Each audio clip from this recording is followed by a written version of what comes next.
Hello guys, today I'm going to show you how to open Internet Explorer in Edge. So I'm taking actually a CCTV application opening through Edge.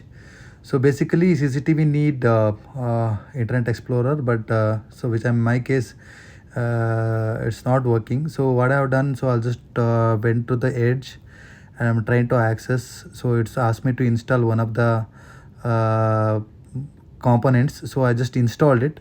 Then after installation, so I have just closed the Edge and reopened it. Still that CCTV I'm not able to access.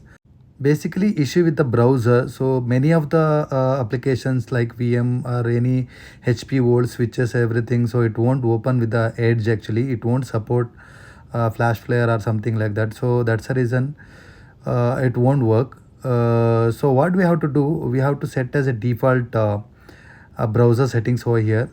First we need to go to Edge settings, then you need to select default browser setting.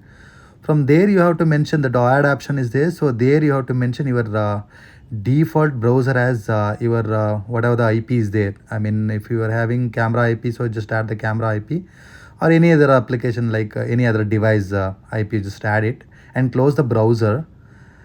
And after closing the browser, again just log in with the same IP.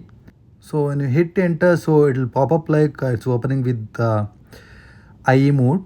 So you can log in the you can see that IE mode and just use the username and password. Now you are able to access. So like this you can access any of the device, making the set as a default browser. Thank you for watching. Please have a subscribe more technical videos. Thank you for watching. Have a nice day.